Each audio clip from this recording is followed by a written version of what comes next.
I have the honor of presenting the second annual CBER-Circle Insight Research Award today. This award, we established last year as a way of recognizing and honoring published papers that have already started to make a significant impact and will continue to make a significant impact in the space of blockchain, economics, CS, everything that CBER stands for. And part of the motivation of starting this award is I hear a lot from actually a lot of junior faculty who mentioned, I'm really interested in doing research. Mic's now. Perfect. Yeah. Can you hear me better? Yeah. So part of the motivation of starting this award is I get a lot of, I hear from junior faculties that they're interested in doing research in this topic, but oftentimes the department pushed back, especially economic is still kind of a fringe topic. Journals oftentimes treat it as if it's not very important.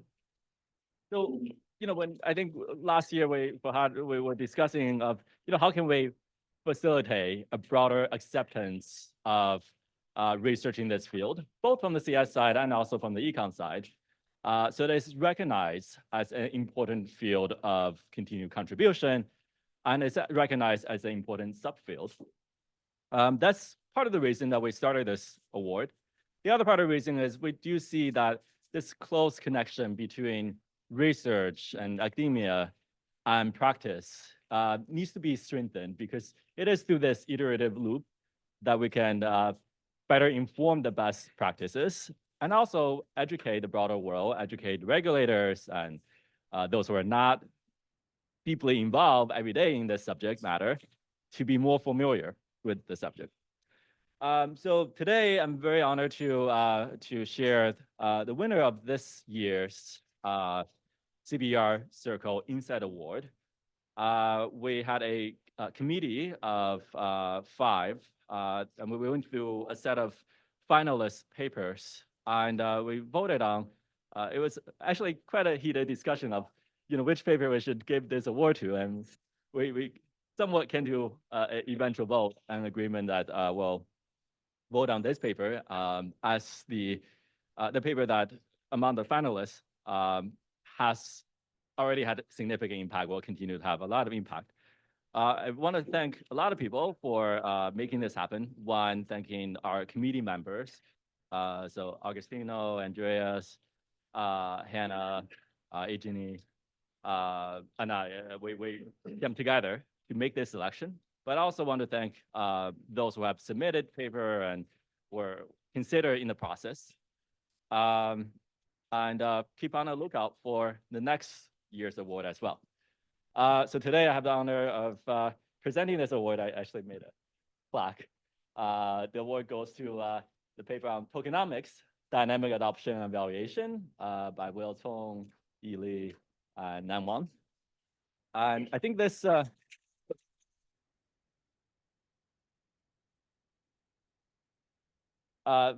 you come up, maybe. I'll do a photo moment.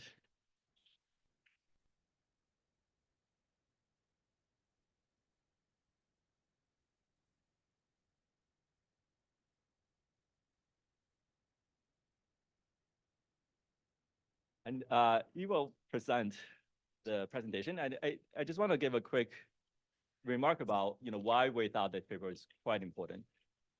In this space of crypto economics, there's so much discussed about not only the technology, but oftentimes the token and various type of discussions about token valuation and just crypto in general, oftentimes associated with crypto tokens.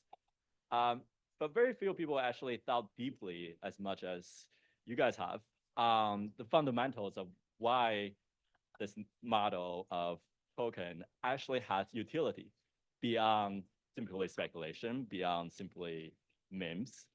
So I think this paper actually highlights some real utility values and new ways of thinking about why this matters from a token perspective, beyond everything we discussed from earlier today on the technology aspect.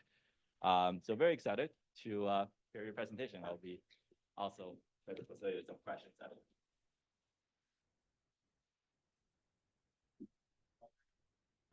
Thank you. So my co-author is going to tell you more about the paper and the general framework. I just want to make a few very quick remarks. Number one, we do want to thank the committee and also this community. From the very beginning, the CBER, I think Bruno was an advisor, Fahad, Andres, many of you have helped build this community, which is very important for emerging field. And second, speaking of the kind of the challenges when juniors try to work on something, is there going to be a pushback? How do you get the papers out, so on and so forth? Part of that is the community is still very important. I think another aspect of that is we also need to make an effort to relate to the mainstream economics. And here, I think Ye is going to talk more about that. Here, we did think about these platforms as digital nations in a way. And that's where monetary economics, international economics would come in. And we'll think about the digital assets and how the platforms are being operated like a firm, corporate finance, asset pricing would come meet monetary economics. And my final remark is a bit forward-looking. I've just been thinking, what would be interesting to explore in this area, and I definitely encourage you to explore as well, is agent-based modeling. I don't know if Saron is here. Many of you do work on that, but typically when we apply it to economics, there are limitations. So number one, you need to specify the objective of the agents, right? Individual agents, that's fine. You give their objective. Action space, I think for economic agents, it's hard to fully describe, but for DeFi, for blockchain-based nodes, digital nodes, I think the action space is a little bit more clearly defined. And the third dimension is just information-wise, what are people learning to make the decisions? What are these agents, how are they carrying out the optimization? And that's where the recent development of generative AI or LLM that can help you to do a data-driven approach. Just treat these as prediction and optimization problems for the agents. So I think there's a lot of potential to explore, to stress test the system. Anyhow, that's my kind of quick thoughts. I'll pass the stage to Ye.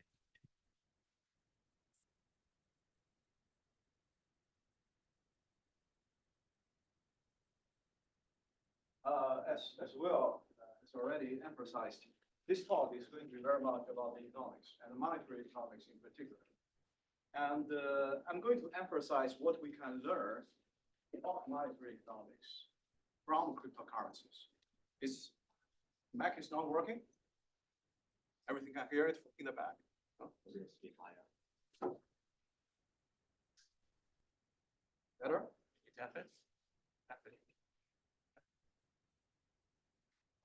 Maybe you have to turn it on.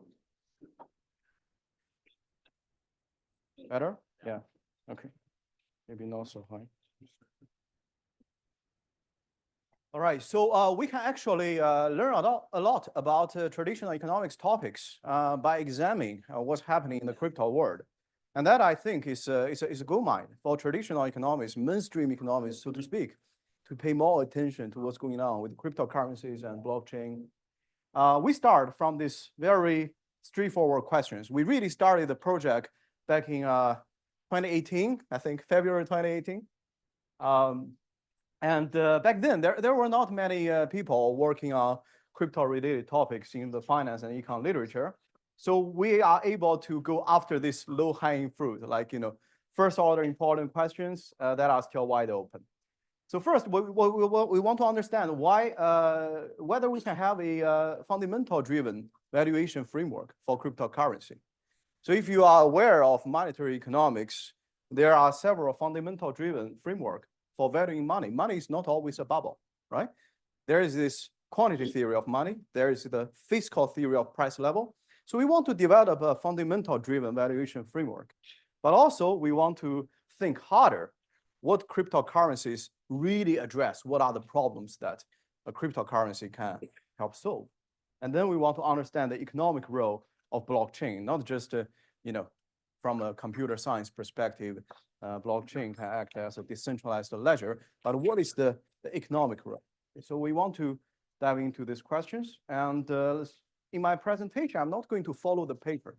I'm going to give you a bit of different perspective on the paper so that when you read the paper, you can see through the eyes that we have right now. Because after the paper was published in 2021, all the three of us, we had many new thoughts. Okay, so I think this is a better way to think about the paper. Blockchain, the most popular application was Bitcoin. And the role for blockchain there is a decentralized ledger. We all know that. And then blockchain evolved into an economic platform enabled by Ethereum, ETH as Ether as the currency. And the platform basically is built around this native currency. And the platform supports many different activities, DeFi activities, but also recently we start to see there are real world problems being addressed, right, using Ethereum blockchain. And there are other blockchains that try to become an economic platform. So we start by using blockchain to form a currency, but then we move on to using blockchain to form an economic platform, to form a network, a community where a variety of economic activities can take place. So this is a path. So the question is, well, do we really need a currency that is native to a blockchain? I mean, blockchain is a platform. It's like a country where buyers and sellers, people who conduct a trade, right, they meet one another. Amazon is a platform. Meta is a platform. Alibaba offers several e-commerce platforms. If we think about Ethereum, for instance, as a blockchain-enabled platform for economic activities, the question is, well, maybe we can think a reverse path, right? Maybe we develop an economic platform enabled by blockchain technology, and then there will be financial services, let's call it a DeFi, and then we take a pause and think, do we really need the native currency embedded on the blockchain as the settlement asset, or maybe we can import a currency, say a stable coin? So I think the very helpful way to think about the fundamental value of a cryptocurrency is to strip it away from blockchain and then to see what is missing. We can just think about all kinds of blockchain applications nowadays that do not involve a cryptocurrency, right? So this is doable, and we can incorporate a stable coin to facilitate transactions. Okay, and I picked Circle for a particular reason that you know. Basically, we are piggybacking on the US dollar. Okay, so that is totally doable. Of course, we can think about some reasons like we want to decentralize the currency. If you use stablecoin, you are still subject to all kinds of regulations and potentially interference, right, by the US government. There are all kinds of reasons, but at least just from the perspective of in need of a medium of exchange, right? We may not need a native currency.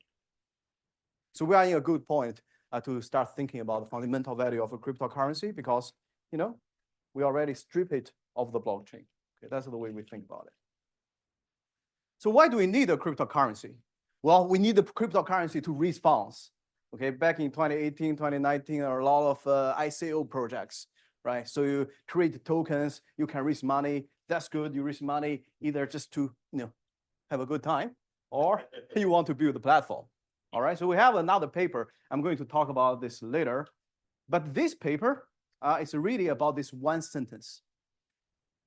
Many people say that introducing tokens can help bootstrap the community. How does it work? The way we think about it is that community is adoption. Okay, we want more and more people conduct economic activities on this blockchain-based platform.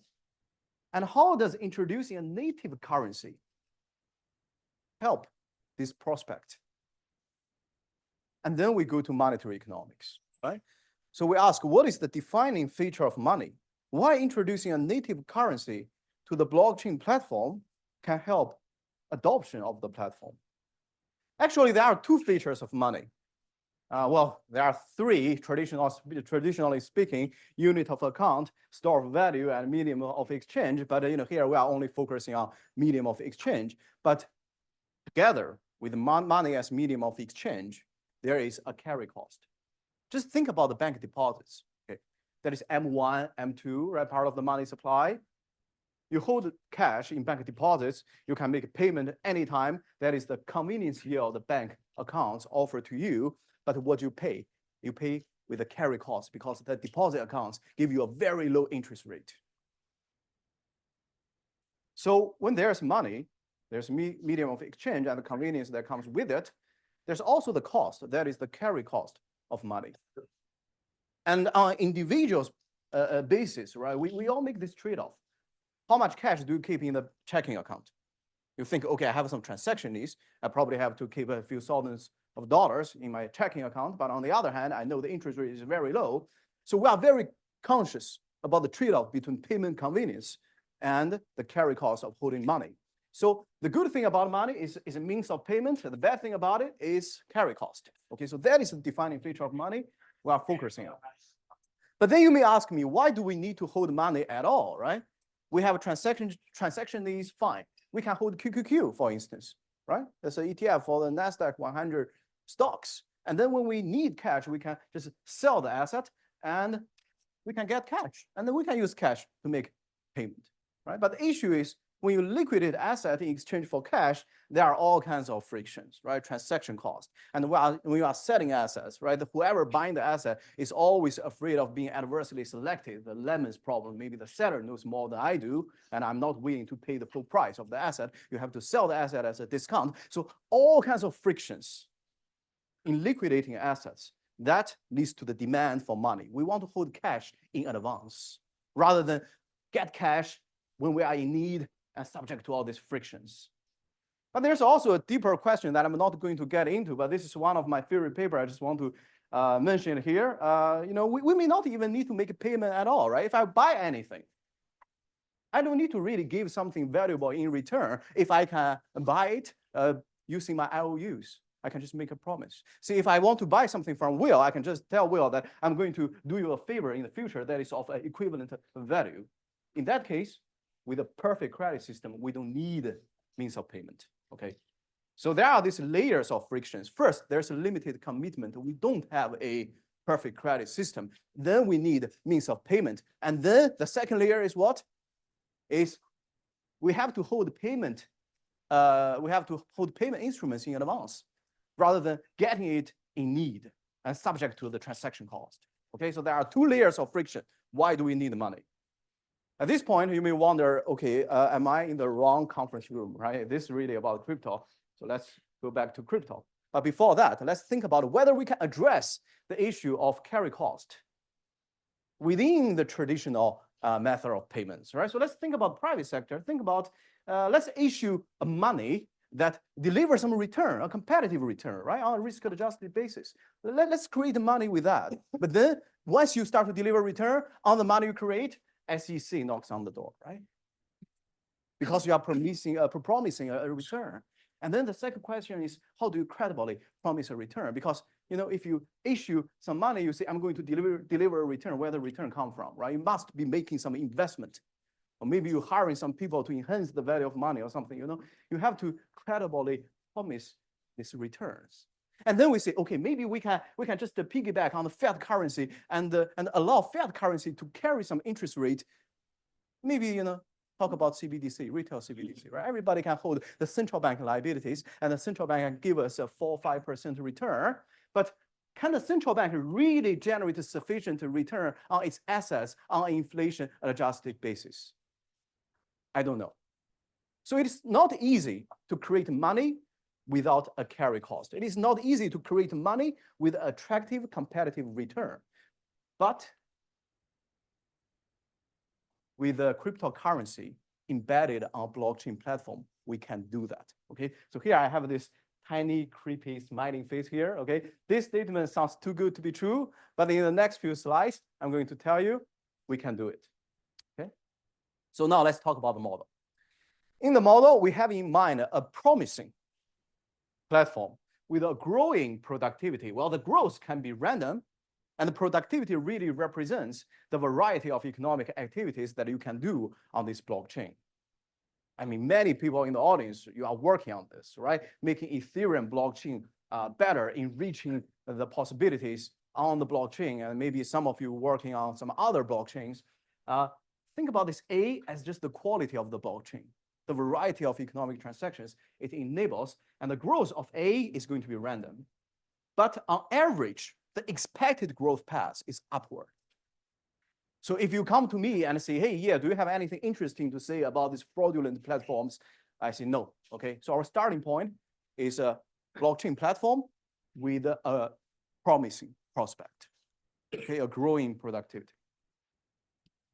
And then from a platform user's perspective, you are going to hold the native currency, all right? And when you hold the native currency, that's your cash in advance. You can meet some transaction counterparty with a probability, and the probability increases in the quality of the blockchain, but also in the number of users. This is very important. It represents the network effect of platform adoption. We have many people in the audience who work on this very particular topic. And the users will have to pay a cost when adopting the platform, and therefore this user base N is going to be an endogenous variable. And in the adoption decision, we already see there's a static strategic complementarity. Okay, so now we are talking about economic terms. What is strategic complementarity? That is when other people, they adopt the platform. This makes me want to adopt the platform even more because I have an easier time to meet a transaction counterparty, right? So there is this self-enhancing aspect of adoption. So that's how we set up the model. And then we want to understand the dynamics of the price of the cryptocurrency and whether that can help us address the carry cost of money, the painful aspect of a monetary asset. A user holding this cryptocurrency actually benefits in two aspects, right? You meet a transaction counterparty, you can transact, that is the transactional utility. But on top of that, if you do not meet any transaction counterparty, you actually enjoy the expected price appreciation. Why? Because we are looking at a promising platform with a growing productivity. This growing productivity will translate into a growing demand for this cryptocurrency. This is the variety of transactions this blockchain enables, right? So as this variable grows exogenously, then the endogenous demand for this cryptocurrency will grow. If we can fix the supply, or at least let the supply to grow at a slower pace than the demand, then we can have expected price appreciation, right?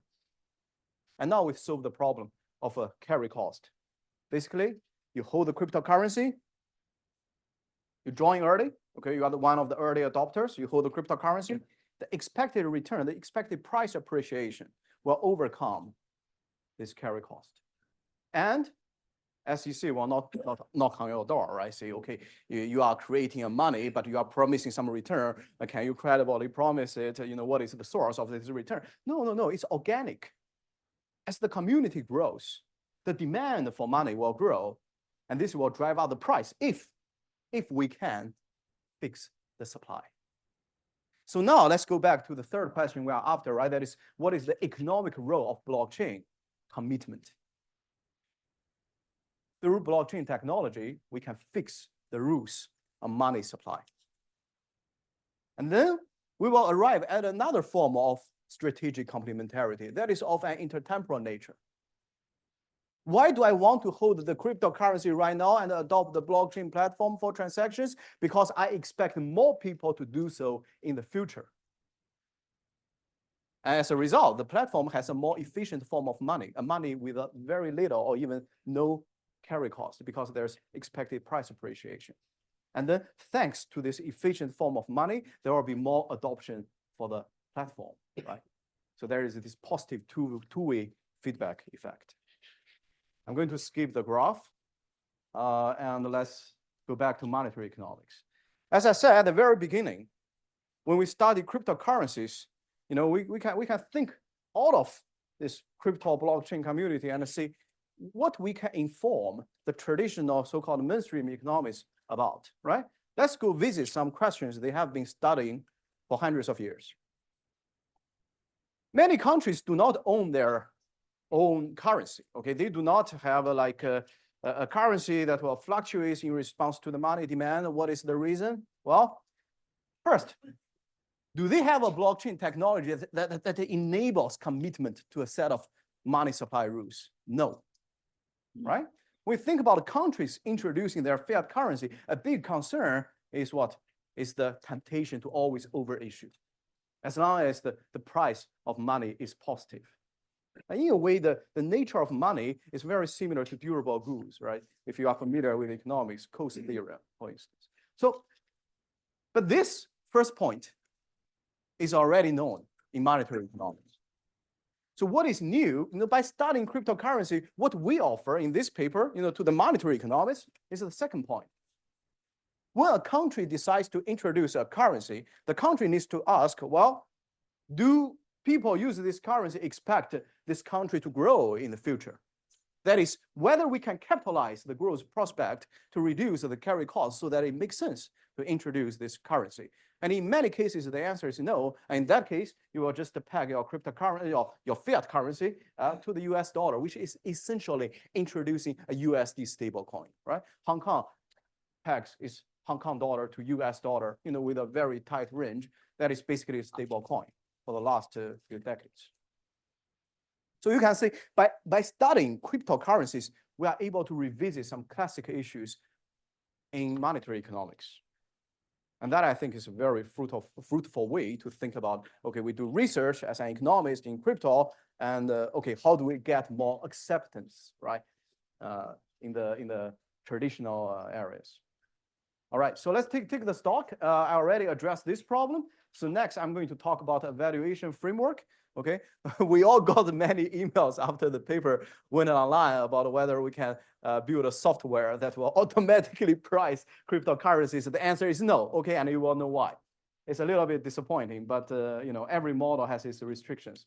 To start, right, we need a blockchain platform with a growing prospect, and this is not guaranteed for every single blockchain.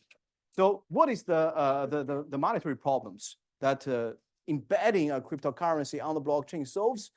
Is to get rid of the carry cost, is to capitalize the growth, and then the platform can actually benefit from having a more efficient medium of exchange. And what is the role of the blockchain, right? I talk about commitment against overissue money, oversupply money. But in another paper that I already talked about, also with Will and Neng, we talk about commitment against underissue. Underissue for what? For building the platform.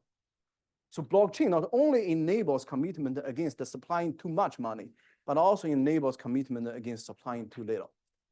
All right, so now let's go to the valuation framework. When I built the slides, I didn't know that it's going to be this large, but yeah. Okay, so the left-hand side is the price of a cryptocurrency. On the right-hand side, in the denominator, that is the supply. Okay, the supply can grow as long as it does not grow faster than the demand. That is fine. And then we have the endogenous user base. And then per user, what is the transaction needs? And then that is the productivity that drives everything, right? The productivity of the platform. And this is an endogenous variable. This is an exogenous variable, the productivity. And then S and N, they are all endogenous variables. But one thing that I really want to emphasize, I will take questions at the end. Yeah, I think it's only like 5 minutes probably. Yeah, we are coming to the end anyway. One variable that I really want to emphasize, and that is the reason why we cannot build a software to make it automatic, is this variable. This is the expected price appreciation on a risk-adjusted basis. You see, well, the expected price appreciation of Bitcoin is like, we are talking about 10x, right? 20x, 40x. And here we are comparing it against the risk-free rate. How can this variable be positive? Well, this variable is not just expected price appreciation, but expected price appreciation on a risk-adjusted basis. Okay, it really depends on how to adjust the volatility in these cryptocurrencies. And that, okay, in the model, we solve it on the rational expectation, which may not be the right framework to think about things, but it is a way to close the model. So we did close the model in the paper, but when we apply this formula in practice, people's expectation of future price appreciation and people's risk adjustment that goes with it may need a behavioral finance model, may need a model with heterogeneous beliefs, and it's going to be more complicated than what you see in the paper, okay? So this is caveat that I really want to point out when you read this kind of equilibrium condition. All right. So there are two market implications that I want to emphasize. Because we, in the model, we generate an endogenous S-curve of adoption. There's a very strong prediction of the cross-sectional heterogeneity in crypto value. Among the very early stage blockchains, if you introduce a cryptocurrency, there's going to be a huge difference in its value. Why? Because the expected path in the future is going to be very uncertain.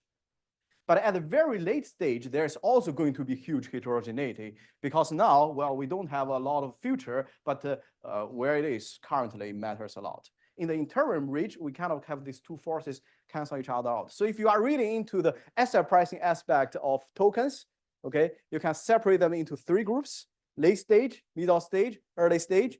And our prediction is that the cross-sectional variation is larger in the early stage and the late stage. So another thing I want to bring up is the bubbly behavior of cryptocurrency. And for this particular implication, we really just adopt the framework of thinking from this paper by Pascal and Veronese on the AER. So think about this blockchain. It's getting bigger and bigger over time. And the amount of economic transactions facilitated by this blockchain is becoming a significant part of the global GDP. As a result of that, you probably want to do a higher risk adjustment in this mu-PT term. Why? Because when this blockchain shrinks, it's probably coincide with the global economic cycle. Now, this cryptocurrency becomes a beta asset. So you want to do a heavier risk adjustment as the adoption goes up. What does a heavier risk adjustment do? It will give you a lower mu-PT, and this will increase the denominator, right? This will drag down the price. So initially, with the increasing adoption, you can see the price start to go up. But once the cryptocurrency becomes a global beta asset, right? It's already significantly, systematically important. And then you can see the price start to go down a bit. So when you see a bubble-like behavior, it's not really about speculation, okay? Well, there is always speculation, of course, but there's also some fundamental reasons why this happens. You can also think about stimulating adoption with a subsidy, but the problem with the subsidy is that you need to find it. You need to fund it, right? You need external financing, especially in the early stage of building a platform, to finance these subsidies. And the external financing is hard to get. And also, when you subsidize, you say, I'm going to subsidize whoever makes the most transactions because these people are creating activities on the platform. They are contributing to the network. Well, people may fake transactions, right? So when there's imperfect information, how to implement the subsidy becomes a problem. So in the paper, we also compare tokenomics against adoption stimulated by subsidy. Okay, on the reasonable parameters, tokenomics dominates clearly. One other insight that I want to emphasize is this stabilizing effect on adoption. Okay, think about there's a negative shock to platform productivity. Maybe it's because of regulatory reasons, maybe it's because of technological reasons. Then, well, the current user base shrinks, right? But people know that this is a promising platform. It is going to come back in the future and will bring back the users lost. So the expected return on the cryptocurrency will actually go up because there will be more demand to be brought on board in the future. In contrast, if you have a positive shock to productivity, you increase the current level of adoption, but you are also exhausting the potential newcomers, right? So the expected price appreciation actually decline. So there's like a stabilizer effect of introducing a cryptocurrency onto a blockchain platform. And that is beyond the capitalizing growth aspect of things. So this basically, hopefully we have already answered all these questions. I just want to talk briefly about future research. How are we doing on time? Okay, are we? I see, okay. Great. So I will just talk briefly about this second paper because, yeah, we all think this second paper didn't get as enough attention as the first one, well, for good reasons. But in this paper, we actually also make a very interesting point, we think. There is dynamic inconsistency in money supply decisions. What do I mean? when this platform increases money supply, well, you can use the tokens to pay for human capital, right? Hire people to work and make the A higher and all that. But you can also issue tokens, to reward the founders, right? The early investors and all that, not for productive use. And the balance is always tilted towards the latter. However, recognizing this, the token investors, they know there will be overissuance. So they are going to value the token less in the market. But this in turn will depress the value of payout these founders and early investors get in the form of tokens, because the price is being depressed precisely by their own incentive to overissue. So how do we do it? Hire our own hands, okay? Specify the rules that will support the token-financed investment into productivity rather than payout. And then we can resolve this classic time inconsistency problem that often happens to money supply. All right, so I will just talk about 3 directions of future research. I'm also working on some of them. One is to think about, okay, what if we have an opposite situation where the trajectory of A is downward sloping? Okay. In this case, we clearly have a negative two-way feedback. On the one hand, we basically have expected currency depreciation. This will amplify the carry cost, right? You hold the money, it's like hot potato. It's costly to hold it because it depreciates over time. But you have to hold it to conduct transactions on the platform. This makes the platform a very inefficient platform, right, for economic transactions.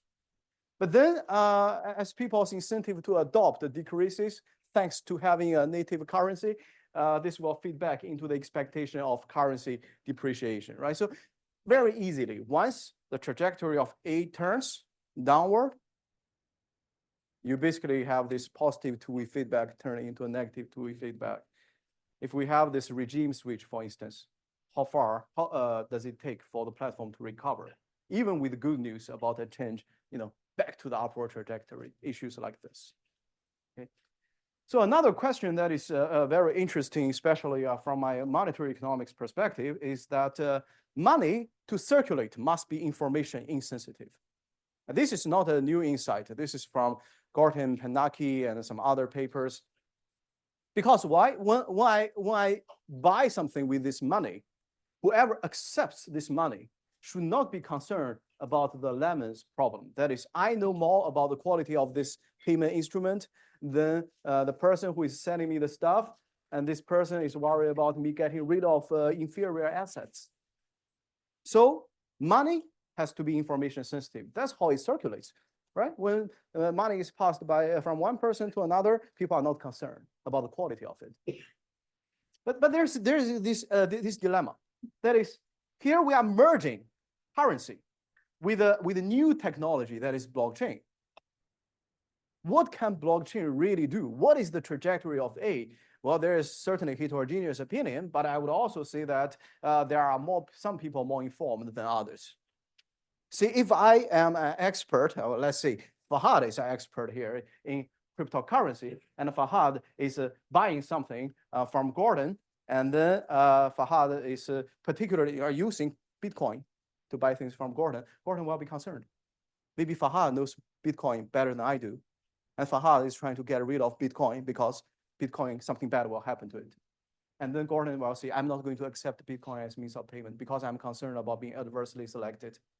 Okay, so when you merge new technology with money, there is this concern that can we have information insensitive asset as means of payment? And the answer might be no. Okay, so this kind of casts a shadow on introducing a native currency to the blockchain to facilitate transactions. And finally, money demand may be diluted. Okay, think about all these rollups, layer 2 stuff on the Ethereum blockchain. They capture some money demand. They introduce their own tokens often, all these applications. And then as a result, people are no longer using ETH to settle transactions. And they start to use all these tokens introduced by these layer 2 protocols. And now the demand for Ether is basically being diluted. But on the flip side, right, enabling layer 2, enabling rollup, you can stimulate adoption. So how to balance this is, I think, another interesting direction for future research. So the three of us, Will, Neng, and I, we really want to thank the CBER Forum and the selection committee chosen by the forum. There's Agustino, Hannah, Gordon, Evgeny, and Andres. And also we want to thank the award sponsor, of course, Circle.